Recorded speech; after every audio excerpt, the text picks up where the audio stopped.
ప్రధాని ఎర్రకోట ప్రసంగంలో జాతీయతను, దేశభక్తిని రగల్చే వ్యాఖ్యలో ఉత్తేజాన్నివ్వడంతో పాటు వస్తుసేవల పన్ను విధానంలో మార్పు తేబోతున్నామన్న హామీ ఈ దేశ సగటు మనిషిని ఖచ్చితంగా సంతోషపెట్టి ఉంటాయి.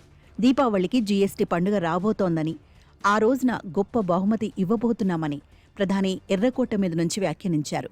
వెనువెంటనే ఆర్థిక మంత్రిత్వ శాఖ నుంచి మీడియాకు లీకులు అందాయి.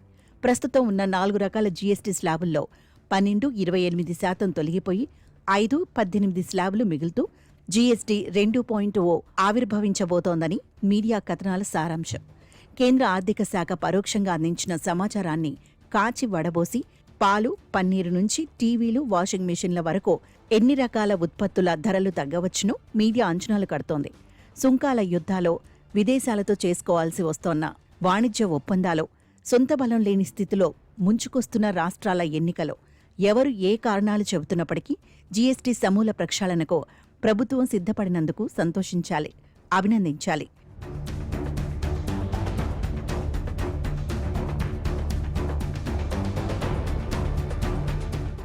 కేవలం స్లాబులు కుదింపు, పన్ను రేట్ల తగ్గింపులే కాక జీఎస్టీ వ్యవస్థను సమూలంగా సంస్కరించే పని జరుగుతోందట. పన్ను ఎగవేతలను రూపుమాపి బోగస్ ఇన్వాయిస్లతో ఇన్పుట్ ట్యాక్స్ క్రెడిట్ను దిగమింగే అకృత్యానికి కూడా అడ్డుకట్ట వేస్తారట. రిటర్నులు, రిఫండ్ల ప్రక్రియలు అతివేగంగా జరిగిపోతాయట. మొత్తానికి అటు అమ్మకందారు, ఇటు కొనుగోలుదారు కళ్లల్లో ఆనందాన్ని చూడాలని ఆర్థిక శాఖ అనుకుంటోందని అర్థం. 2017లో జీఎస్టీ వ్యవస్థను ప్రవేశపెడుతున్నప్పుడు పాలకులు దానిని ఏ రీతిన కీర్తించారో మనకు తెలుసు. ఆ తర్వాత అది చక్కనిది, సరళతరము కాదని తేలిపోయింది.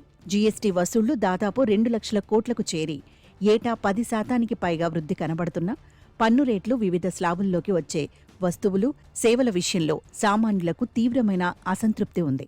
రేట్ల నిర్ణయంలో కేంద్రం అమానవీయంగా వ్యవహరిస్తోంది. ఆరోగ్య ఉత్పత్తులు, సేవలు, ఔషధాలు, వెన్న, నెయ్యి, పాలు వంటి నిత్యావసరాలపైన జీఎస్టీ హెచ్చుస్థాయిలో ఉండటం ఏ విధంగానూ సమర్థనీయం కాదు.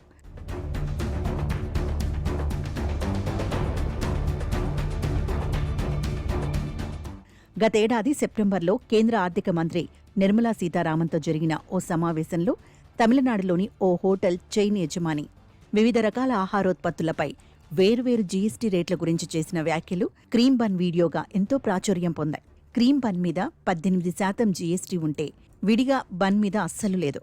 మా హోటల్కు వచ్చిన కస్టమర్లు బన్ను, క్రీము వేరువేరుగా ఇస్తే మేమే దానిమీద పూసుకొని తింటామని అంటున్నారు మేడం అంటూ నిజాన్ని, నిష్ఠూరాన్ని సమపాళ్లలో మేళవించి వ్యాఖ్యానించాడాయన. ఆ తర్వాత ఆర్థిక మంత్రికి అవమానము, ఆగ్రహము కలిగినందున విడిగా కలిసి క్షమాపణలు చెప్పుకున్న మరో వీడియో వెలుగు చూసింది. ఇక రాజస్థాన్లోని జైసాల్మేర్లో జరిగిన 55వ జీఎస్టీ సమావేశం పాప్కార్న్ ఫ్లేవర్, దానిలోని చక్కెర, మసాలా స్థాయిలను బట్టి 3 రకాల పన్నులు నిర్ణయించడంతో నెటిజన్లు ప్రభుత్వాన్ని తీవ్రంగా ట్రోల్ చేశారు. జీవిత బీమా, ఆరోగ్య బీమా ప్రీమియంలపై 18% జీఎస్టీ వసూలు చేయడాన్ని వ్యతిరేకిస్తూ కేంద్ర మంత్రి నితిన్ గడ్కరీ ఆర్థిక మంత్రి నిర్మలా సీతారామన్కు లేఖ రాయడం కలకలం రేపింది. సామాన్యులకు అవసరమైన బీమా ప్రీమియంలపై జీఎస్టీని తగ్గించాలంటూ ఉద్యోగ సంఘాలు దీర్ఘకాలంగా డిమాండ్ చేస్తూ నాయకులకు విన్నపాలు సమర్పిస్తున్నాయి. ప్రీమియం చెల్లింపులపై జీఎస్టీని పూర్తిగా రద్దు చేయాలని పార్లమెంటులో విపక్షాలు అడిగినప్పుడు జీఎస్టీ రాకమునుపు కూడా ప్రీమియంపై పన్ను ఉన్నదంటూ ప్రభుత్వం ప్రతివిమర్శ చేసింది. ప్రతిదానిని రాజకీయం చేయవద్దని విపక్షాన్ని హెచ్చరించింది. ఇప్పుడు ప్రీమియంపై కూడా పన్ను తగ్గించబోతున్నారని, సగటు మనిషి ఎంతో కాలంగా ఎదురుచూస్తున్న పెట్రోలియం ఉత్పత్తులను జీఎస్టీ పరిధిలోకి తెచ్చి మంటను ఉపశమింపచేస్తారని వింటున్నాం. ప్రజల ప్రతి అవసరాన్ని దృష్టిలో పెట్టుకుని రేట్లను, స్లాబ్లను చక్కదిద్దాలని, న్యాయమైన, హేతుబద్ధమైన పన్ను విధానం రూపొంది అమ్మకందారుల, వినియోగదారుల ప్రశంసలు అందుకోవాలని ఆశిద్దాం.